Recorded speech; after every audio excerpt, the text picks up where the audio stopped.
You are Locked On Braves POSTCAST, part of Locked On Sports Atlanta, your team every day.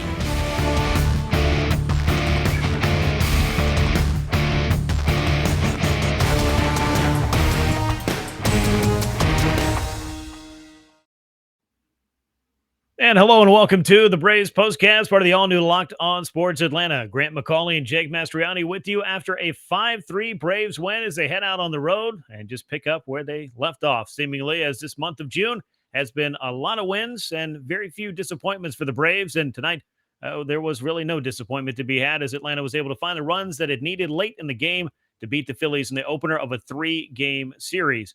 We're going to talk a lot about how this one all played out. Of course, we'll get you ready for Game 2 as well and get you caught up on what was a very big news day for the Braves. Before we do any of that, though, want to remind you to subscribe here on YouTube to the all-new Locked On Sports Atlanta. Make sure you click the bell to get those notifications, and make sure you subscribe to Locked On Braves wherever you get your podcast.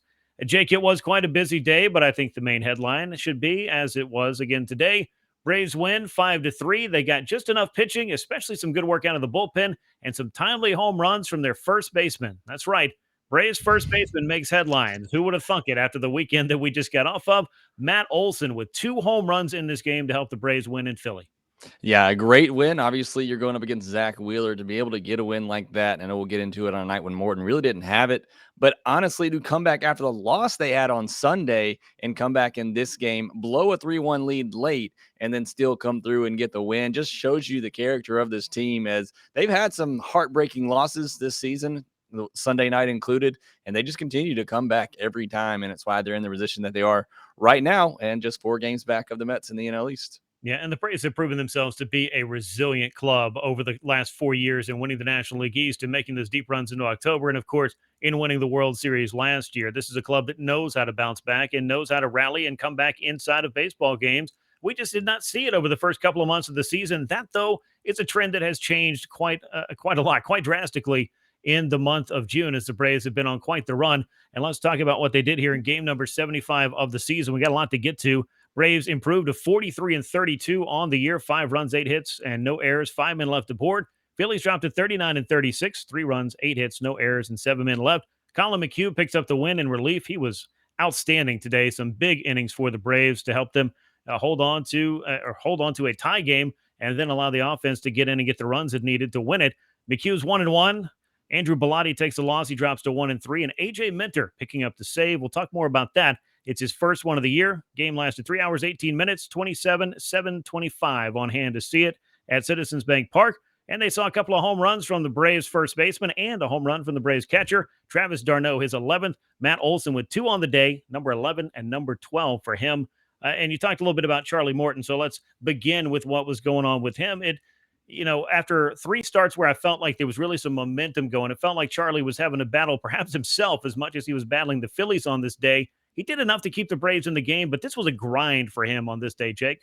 It was. And look, you're not going to have it every time out there as a pitcher. And he is veteran enough to be able to get through these types of outings. And look, he should have gotten through 6. If the Braves had a competent left fielder defensively out there, I think he gets through 6 innings, which is amazing, because I thought there was a point where he might not make it through 4 with the way that he was pitching and just fighting and struggling with his command. So, even though he didn't have his best stuff, he wasn't sharp in this one. I was impressed with the way that he battled through this. And like I said, could have gotten through 6 innings, through 102 pitches, just 9 swings and misses when we talked about all the swings and misses he's had in those last 3 starts. So clearly not as sharp. That curveball was not there early. And so hitters were able to just key in on his fastball. But again, able to battle through that, had 4 walks on the night, be able to work around that against a Phillies offense that can hit and can mash. And those 2 guys at the top of their order especially are just very frustrating. It feels like you're going up there in a 3-ball count every time with Schwarber and Hoskins at the top of that lineup. So I thought it was a great job by Morton to just continue to battle in this one. And like I said, work into the 6th inning and keep the Braves right there in it against Zach Wheeler. Yeah, you knew Zach Wheeler was going to be a tough ride for the Braves. It seems every time he lines up against Atlanta, he just racks up a whole bunch of strikeouts. So you felt like with Charlie Morton coming in with the role that he was on, that he would have a pretty good chance to keep the Braves in the game, and he did. Final line, 5 2/3 innings, 7 hits, couple of earned runs, 4 walks, only 5 strikeouts in this one. 102 pitches. He did have to labor at times. And Jake, as you pointed out, Marcell Ozuna's diving attempt that turned into a triple for Didi Gregorius in the 6th inning. That's one of those things that, to be honest, is a trickle-down effect from, having Marcell out in the field. You had Mike Ford at DH, but the bigger story of the day, of course, was Ronald Acuña Jr. was unable to make the trip to Philadelphia. He's not available in right field, so you've got Adam Duvall in right field. Now, that came in handy as well, as Duvall made a pretty great play and, nearly turned in a triple play, we thought at first look, but at the very least, a diving play that turned into a double play for Atlanta in the 3rd inning that helped out Charlie Morton. But the Braves were a little undermanned without Ronald Acuña Jr. That's safe to say anytime he's not with the club and not in the lineup. But yeah, with Ozuna, it's pretty much if it's hit right at him or near him, there's a good chance he's going to catch it. If it involves a dive or a jump, the degree of difficulty has probably moved on to the point where you just want to. And I tweeted this out afterwards. I mean, at least it wasn't an inside the park home run. That run did end up scoring, but maybe in a less embarrassing fashion. Be that as it may, at least on this night, that wasn't a decisive run in a decisive place for the Phillies, in which they were able to take advantage of that defensive lapse on behalf of Marcell Ozuna. Now, Dylan Lee came on after Charlie Morton, and he pitched some pretty important, got out of the 6th inning, which was pretty important, but then ran into trouble immediately in the person of Kyle Schwarber, who had a game-tying home run to center field. I've really liked what I've seen from Dylan Lee. You're not going to be perfect every night. Kyle Schwarber has clocked a lot of home runs off a lot of pitchers in his major league career, but that was just one of those where maybe just not being as familiar with him is just one of those things where a major league hitter will take a mistake pitch and make you pay for it. Yeah, I mean, a mistake pitch right down the middle in June is Kyle Schwarber's month. So, he apparently just crushes in the month of June regardless. I love Dylan Lee. I talked about it on the podcast on Tuesday, and I talked about it on TomahawkTake.com as well, wrote about it. I love Dylan Lee. I think he's somewhat been underutilized. And look, I like the move to McHugh, and obviously it was great. I would have been fine if he would have left him in there to finish out that inning. I have that much confidence in Dylan Lee right now. I know he gave up the homer, and I know you had the righties coming up, but it's not like righties have been crushing him either. So I love what Dylan Lee is doing, and he's going to have to step up because, as we're going to talk about, Janson down, Matsick down. He didn't get to play in his rehab game tonight, so that might push him back a little bit further. So guys like that, Lee, McHugh, they're going to have to step up in these middle innings.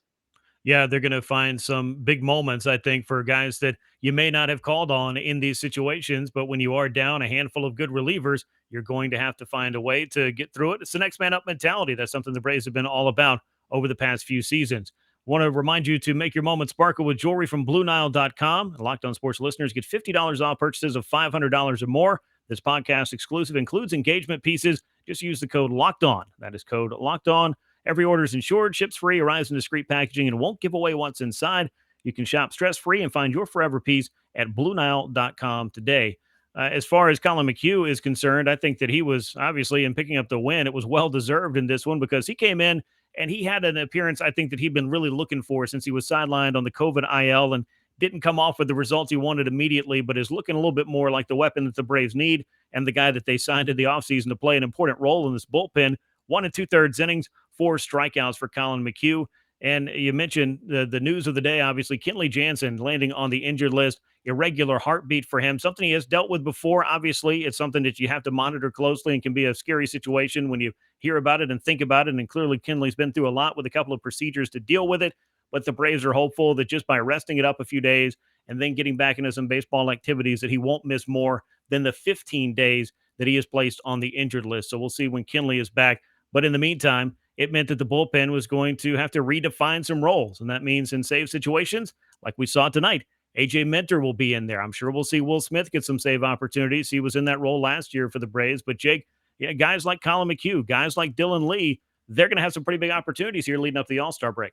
Yeah, McHugh in particular, I mean, coming in there and then Snicker sending him back out for the 8th inning, I think spoke volumes of the role that McHugh is going to be playing here over the next couple of weeks, like you said, until Kenley comes back, and they feel pretty confident that he can come back after the 15 days. But McHugh is going to have to play a big role in those 7th, 8th innings because it sounds like Snicker's going to split those save opportunities between Minter and Smith, maybe using them, in back-to-back days, maybe splitting up the save opportunities there. I personally would love to see Minter kind of just take hold of that role and get it during this time with Kenley down. But it's great that Braves have options, guys who have been in that role and have that experience closing out games. It certainly does bode well for the Braves here. Now, and I will play devil's advocate a bit because when you look at AJ Minter, and I tweeted this out earlier today, that Yeah, I mean, arguably, he's been the Braves' best reliever this year, and the numbers would certainly bear that out. His wins above replacement would tell you that as well. But I feel like there are going to be times, perhaps with Kenley Janson down, that you're going to want to go to AJ Minter in certain spots to get you and get your offense in a chance to remain, say, in a tie game, or just to come in a really sticky situation and get a couple of big strikeouts. Whereas maybe Will Smith is not the guy that comes in and misses bats the way that AJ Minter does. But you're right, Jake. I mean, having options and being able to play the matchups a little bit will be something Brian Snitker is going to be looking to do here over the next couple of weeks with Kenley Janson down. You also mentioned Tyler Matsick. He did not get to pitch in his rehab assignment because Augusta was rained out. But the good news is that Tyler is out and on the road to, hopefully getting back in the Braves bullpen at some time in the not too distant future. Eddie Rosario was once again in action for Gwinnett, was able to play in his game on this day. But, those returns are not necessarily imminent, but they could be coming here within the next week or two. And hopefully both of those guys will be back and strengthening the Braves in the run up to the All-Star break, because, you're going to have a matchup with the Mets before you break for the All-Star game. And that's going to be pretty important. And this was a night in which the Mets lost handily. They got blown out by the Houston Astros by a 9-1 score, which means the Braves are once again 4 games out in the National League East. And Jake, the Phillies without Bryce Harper, they're dealing with their injury that's going to probably change the face of their season. And that's probably the understatement of this show. Braves are dealing with their own injuries, but this is what happens over the 162, and you got to persevere. Yeah, and it's why depth is so important, obviously, for teams like this. I mean, Ozzy Albies goes down, and you have a guy in Orlando Arcia that many were kind of confused why the Braves, signed him through his arbitration years in the offseason. It's for reasons like this. When you have a starter go down, you have somebody like Arcia who can come in and fill in and hold down that spot if you need him to. And you have guys like Eddie Rosario, that could be coming back. You can platoon him with Adam Duvall out there. And I know Duvall splits are kind of different here the past couple of years. He hits lefties good one year, righties good last year, but still, it gives you options is what it does. And, we talked about on a night like this where you're putting Mike Ford in the DH spot and Ozuna's having to play left field. I know Rosario's not exactly a great defensive upgrade out there, but still, I think I'm better than Ozuna out there right now. So, again, it's great to have that depth, and it's good to see some of this depth coming back because, like you said, with Kenley down, being able to have Matsick come back and hopefully – he's the Matsick we've seen in the last couple of years. That's going to be a huge boost. But, yeah, over 162, it's not always, who's the best on paper every day. It's who's got the most depth because you're going to have injuries like this that are going to come up. And that's why it's so important to build out that depth in the offseason. I feel like Alex Anthopoulos has done a good job of that.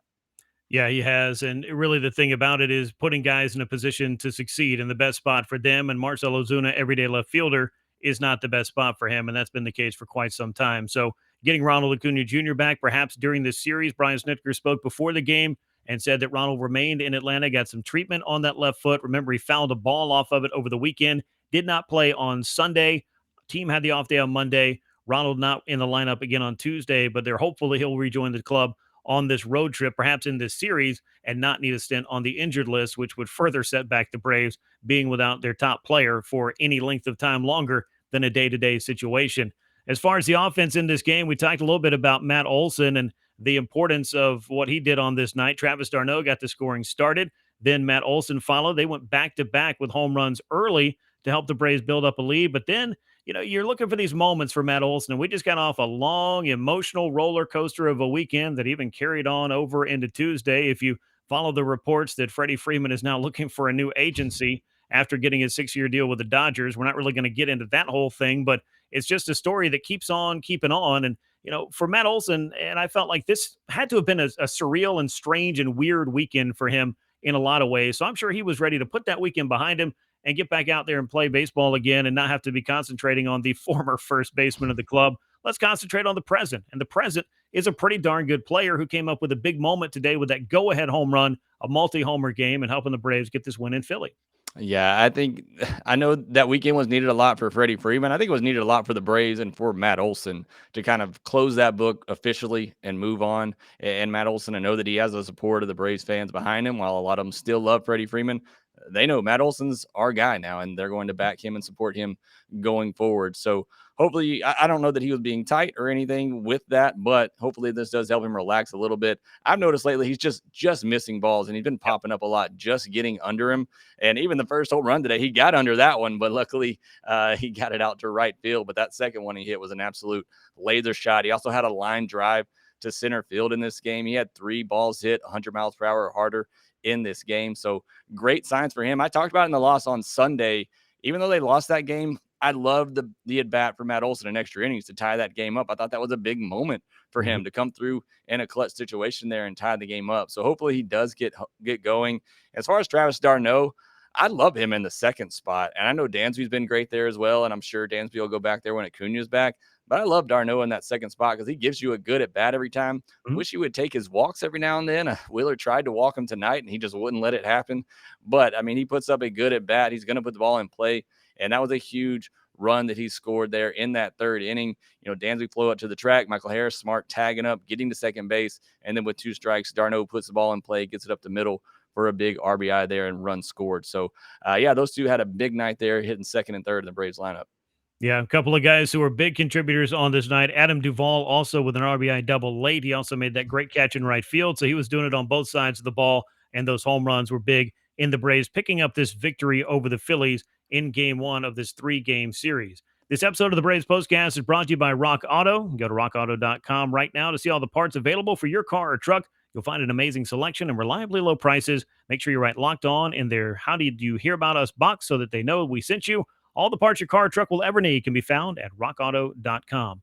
Let's talk about game 2 of this series. It comes your way on Wednesday night in Philadelphia. Kyle Wright, 8-4 on the year, 3.18 ERA. Ranger Suarez on the hill for the Phillies, 6-4, a 4.23 ERA. We knew going into this series, Jake, that the Braves were going to be facing the better starting pitchers for the Philadelphia Phillies because you get Zach Wheeler in game 1, you win on a day he pitches. That's a double victory in my book. Now you got Ranger Suarez. He can be a little bit tough. And, of course, Aaron Nola is waiting in the finale. But, you know, the business is right in front of the Braves to win a series, and they can do that on Wednesday. Yeah, really looking forward to see what Kyle Wright does in this start. Last 2 outings, he's given up double-digit hits, really been leaving some balls over the middle of the plate. Has not obviously been as good as he was in April, and he was just unbelievable in April. But last 2 months, his ERA has been more around 4. So looking for him to kind of get back on track. And this is a big game for the Braves.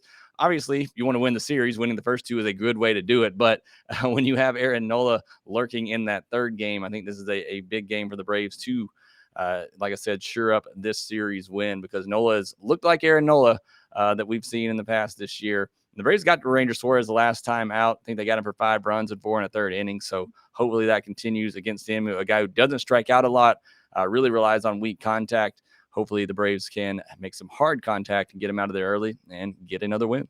Kyle Wright will be gunning for win number 9 of the season as he matches up with Ranger Suarez. It's a 7:05 Eastern time first pitch at Citizens Bank Park as the Braves look to win the series, secure that series victory behind the right-hander Kyle Wright with another win up at Citizens Bank.